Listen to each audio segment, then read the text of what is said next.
All right, now we're live. All right, say hello. Hello, everybody. The one thing in Texas that's not as good as Florida is the Wi-Fi connection here is not great anywhere. Oh, I thought you were going to say people say "Hey y'all" when they come. Hey y'all. I love the y'all. Even my wife's saying y'all. I've adopted the y'all. That's right, because you're from California. From California. And my wife's adopted it from Miami / Brazil. Oh, how's that sound? Sounds pretty damn good.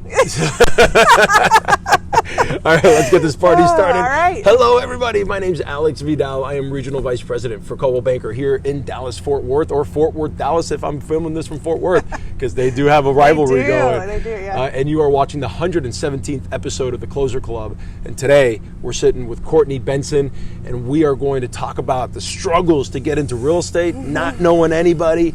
More importantly, as in Florida, for my Florida viewers, Texas is seeing a huge migration from California, just like in Florida, and we're going to talk to you guys about how to speak to California buyers. Okay. But first, Courtney. Yes, sir. We're going to have probably 10,000, 15,000 people watch this by the time we're done. Okay. Right? Give it about a week. All right. Tell them who you are. Who am I? I am a California transplant here in Dallas-Fort Worth. I've been here 17 years. Lived in Los Angeles for a while. Went to college in Las Vegas, graduate from UNLV. Sure. And like I said, been here 17 years. I'm a mom, I'm a wife, I am an advice giver. People come to me for advice quite a bit, which I love, you know. Always give my 2 cents. Of course. So that's who I am. 2 cents for the big bucks. 2 cents for the big bucks. Now, talk to us, how did you get into real estate? Because you weren't always in real estate. No, I was not always in real estate. So I came out of the luxury cosmetic market. Okay. I managed about across 8 states. I managed almost 300 stores, sell in, sell through. I did corporate training, did a little celebrity makeup artist a little bit for a while, and I was always... Stop there. Favorite celebrity you did makeup for? The guy from Sugar Ray. Okay. Oh, Mark McGrath. Mark McGrath. Okay. The nicest guy ever. Awesome. Wait, awesome men wear makeup? Oh yeah, for back then the Radio Music Awards. Yeah. I mean, a little powder on. Yeah. I'm just No lie. So Did you I had a woman named Lori Jennings, okay. Huge news anchor in Florida. Okay, and she goes, if I'm going to be on your show, we need to do it on a professional news set. Okay. So we do it, and we actually have behind the scenes footage of her like putting makeup on me. I had to sit straight. I couldn't show my hands. It was really. Did you feel more self-confident? I really didn't care. Right. It was very good. You see, now you're taking over the show. Oh, She's got her own show, by the way. No, it's cool. Ask away. It was nerve-wracking because she was an Emmy award-winning news anchor. We were on a professional set, so it was intimidating. But I think we pulled it off. You did well. Did well. All right, so going back, so you're doing makeup, all that stuff. Okay. How did you and I can go? Doing makeup, all that stuff. I did product development for Estee Lauder. Okay. Had 2 babies, 20 months apart, and decided I didn't want to travel anymore. I was traveling 2 to 3 times a week. Yep. Didn't want to do that. Quit my job to stay home. My husband worked for Beckett Publishing. 2 weeks later. And this is all in Dallas, right? All in Dallas, yeah. 2 weeks, and which is why I came to Dallas in the first place, was to work for this cosmetic company. A couple weeks later, my husband gets laid off. And we're like, 2 babies, no income. We cashed in our stocks that we had. We had savings. Decided to buy 2 dry cleaners here locally. Worst business decision ever. Don't buy a dry cleaner. It's terrible. Let alone 2. Let alone 2. So, but in true fashion, Courtney fashion, I made them my own. We had an organic boutique in one of the dry cleaners where we sold local goods. We were successful at that. We were not successful at managing our employees, or it was just a really tough business. I met a ton of realtors, did all their dry cleaning. Yeah. So that kind of got the conversation going. My family held quite a bit of real estate growing up, so I was familiar with that. Loved interior design, all things homes. Sure. So my first broker I worked with was like, why don't you get your license? And I said, no, I would never want to do that. Was doing a design board one day, and a Groupon popped up for $199 for real estate courses. And I clicked on it, and I spent the last of our $200. We had $237 in our bank account. Called my husband, bawling. I'm so sorry. Yeah. We have no money. I spent it all. And he said, on what? And I said, real estate classes. And he was like, you know what, you'll be great. It took me a year to finish the classes. Good job. And yeah, Gabe's off camera over there. And never looked back. Like, just was busy from day one. When we sold the dry cleaners, thank God we sold the dry cleaners. A lot of those clients came to me because, and I always say it's who you know, a lot of times not what you know, especially in the beginning, but you retain them by what you know. So it was who I knew, and I knew the community and they knew me, and I was that, you know, that girl that had her family there with her, and we're selling soaps and organic bath stuff, and we're, you know, and they trusted me because they got to know me. And so, and you have that personality, right? You have that personality. People, like you said, people have to like you and they have to trust you. They like you because of your energy. They trust you because of what comes out of your mouth, and you have that vibe. Yeah. I don't know if you guys picked up on it. She had $237 left in her bank account total with two babies. With two babies, and she paid to get a real estate yes. course. All right, so let's go back to those early days. Here you are. So how long have you been in the business now? A little over 6 years. Okay, so 6 years, but she's one of the top agents with her husband Gabe in the Plano area, North Texas area. What was it like in the beginning? How were you generating business in the beginning? And then we're going to go into California. I will say I've probably generated business the same way since day one, and I am probably an anomaly in that I don't have this system or machine that everyone speaks about all the time. I time block and I do this and I do that, and I am very organic with everything I do. Part of the reason we came to Coldwell Banker is I'd like to be a little bit more of a machine. I know to get to that next level, we need to adopt some of those practices, but it just came where... The sun just came right? out. That's it's fine. My eyes twitching. We'll go like this. Go ahead. Gabe, could you stand right there? No, just Where's the umbrella, Gabe? Come on. I just by reaching out to people and in a manner of, you know, hey, is there something I could help you with? Or, hey, guess what I'm doing? And here's why I love it. And I think what I have done and I have been good with, and same way in cosmetics, it didn't matter what I sold, people bought me. Sure. And the feedback with me is, and I like to think I'm fun. Sure. I'm very knowledgeable. I'm a smart girl, and I'm a tough cookie. That's right. And I'm honest, and I have integrity, and that was what, you know, my parents instilled in me is integrity. And it's very easy to lose integrity in real estate, and I refuse to do so, even if it has cost me thousands and thousands of dollars. I refuse to do it, and I think that shows in who I am. It's not a transaction. We very much love selling houses. We love what we do, and you know, when we left the last brokerage and looking for something that had more structure, Coldwell Banker was one of the only companies that talked about selling houses. Like Frank was like, we sell houses. This is what we do. We put people in houses. We fulfill dreams.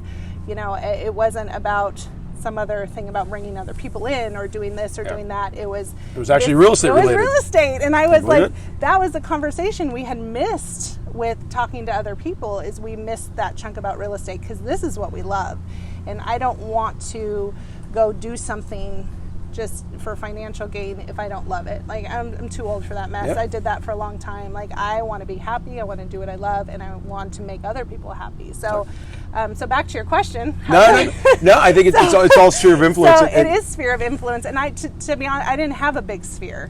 But what I did well was the people that I had, and I still do, I treat them like gold, and they become family. And I always tease, I'm like, well, you're not going to get rid of me just because you closed. Sure. Like, I'll be there like sending you Bitmojis on, you know, Thanksgiving or whatever, because that's what feels good to my soul to do. And in turn, it does bring me business. But I get business, and we get business because we're really good at what we do, and we're fun. And you're passionate about it. We're passionate, and you know, it's not a chore to buy a house when you work with us. What I love most is, and not about Coldwell Banker per se, but you know what your wheelhouse is. Mm-hmm. Your wheelhouse is, we sell homes. That's what we do. We make raving fans. Mm-hmm. Not, let me go sell homes, and let me help you recruit and be a recruiter and all that stuff. Like, hey, we're here to make money selling real estate, and that's what I love. Okay. So you have your own show. Mm-hmm. You're huge on social media. Mm-hmm. Talk to me about, and you just launched a recently, or you just launched a new Facebook page. A new Facebook page. Talk to me about the show. How has that played a role in your business? Okay. And then we'll get into California, because I think everybody should have a show. Yeah. Everybody should have a show. Well, talk to me. I don't know if it's worked for you or not. I don't know if everybody should have a show. I've seen some. What did Gabe say? Face for radio? Face for radio, yeah. So we started out with the Hey Courtney show, and it was just kind of, I am not a natural on camera. I don't want to be on camera. And I had a bunch of mentees at my last brokerage. I had quite a few mentees, and I would tout that, you know, you really should put your face out there, be out there, show your personality, show people who you are. And one of them said to me, where's yours? And I was like, do as a coach says. Yeah, not as I do. Not as a coach does. Do as I say, not as I do. And then I was like, oh, I'm a hypocrite. And so I thought, okay, so I started this show, and it was kind of just organic, and I was talking about, you know, home design, which I have a passion for, Sure. and that it kind of started that way, and then it developed into the Hey Courtney show, because it was kind of a joke, because people will call me and they're like, hey Courtney, hey Courtney, real quick Courtney, hey, I have a question for you. Got a minute? And so it was kind of a joke with us. It was always like, hey Courtney, hey real quick, you know. And so then it just became the Hey Courtney show. What do you cover in Hey Courtney? Anything that is of interest to me, that I think is of interest to others.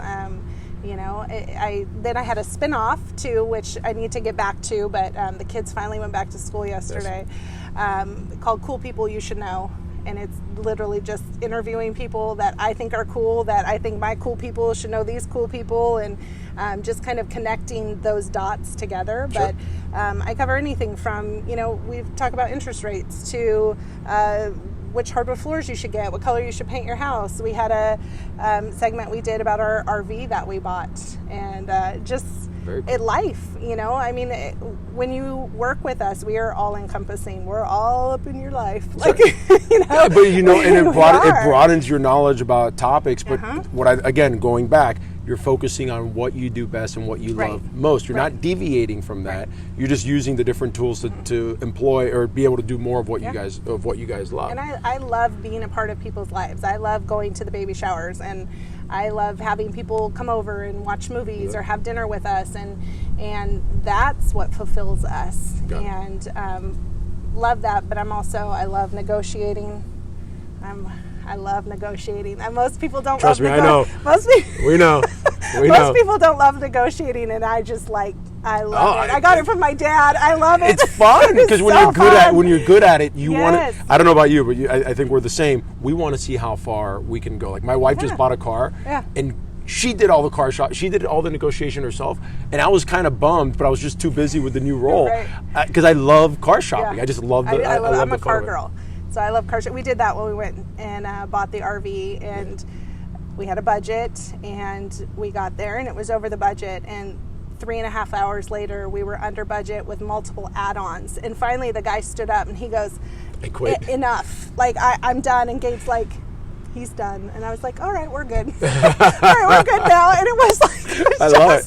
Which, by the way, if you're her client, she does that for you guys. I do. I love to know. And it's not about beating the other person up or making them inferior or feel bad. And if anything, I befriend the other person. You get a whole lot more with honey than you do with vinegar.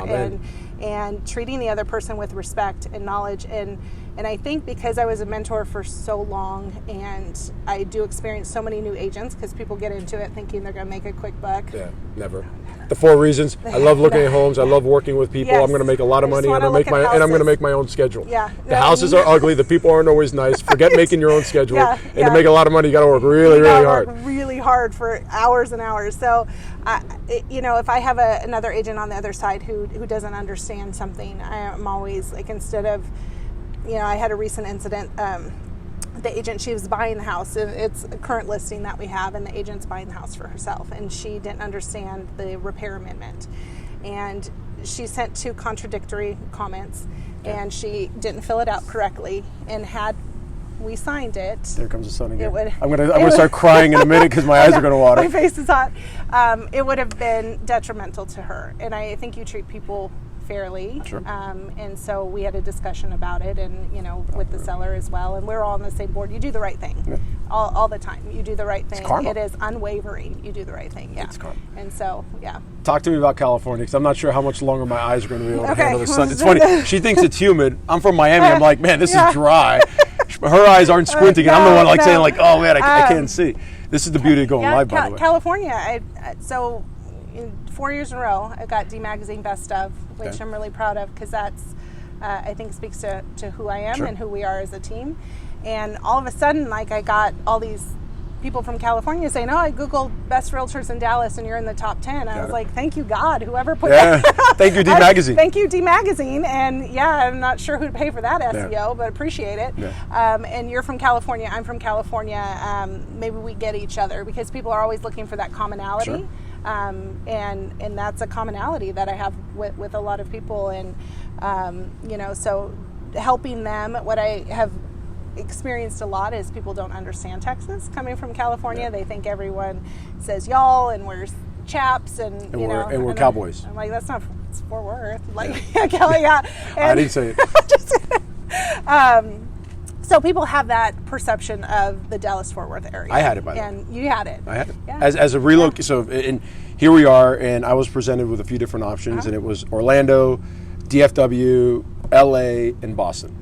And Orlando filled like right away. Cool. So it was down to these three. I'm like, Boston, I'm a Florida guy. I can't handle the snow. I'm thinking LA. My best friend works, he's the RVP for Southern California. I'd work LA. We're going to work together as a team. I'm like, Dallas, like that's cowboy town. That's what I thought.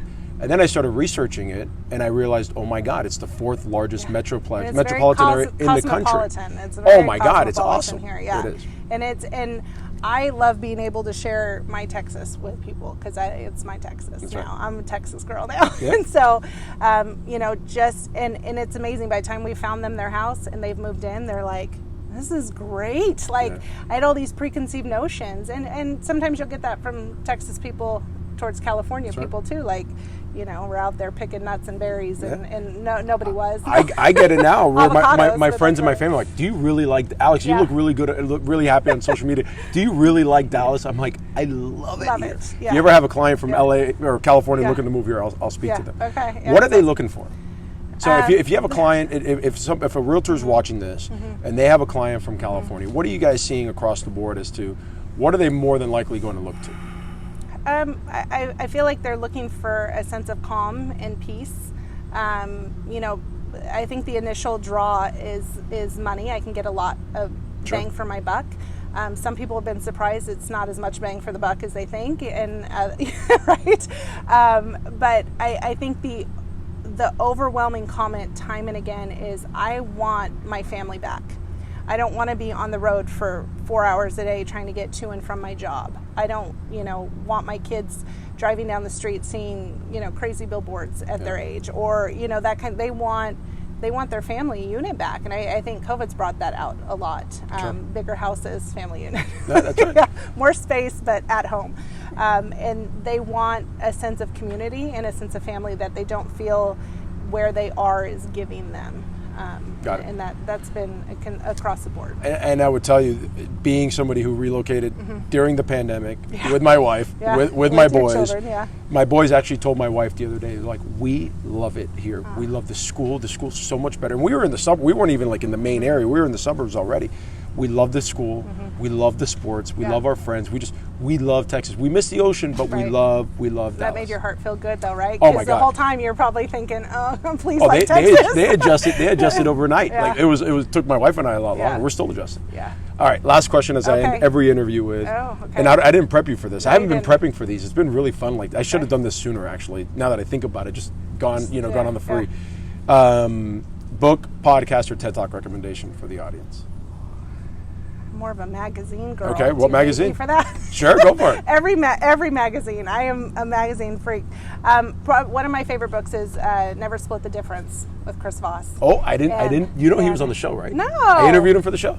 He was like episode number 99. Now I feel fancy. Yeah. That's good. Okay. Yeah, I love the mind aspect of things and why people do stuff. And I like the Freakonomics radio. Okay. It's a little out there, but it's again about why people do things, how things are done. I like that aspect of stuff. Yeah. Yeah. Never Split the Difference to me was a game changer. It's an awesome book. Yeah. All right, Courtney. Yeah. Thank you so much. Thank you. I'm going to go behind the camera, so we always end with parting words. If you got anything to say it or let it rip. If not, we're done. Parting words. Well, to my to people who are looking to transfer here, it is an amazing opportunity. You will love it. Give me a call. There you go.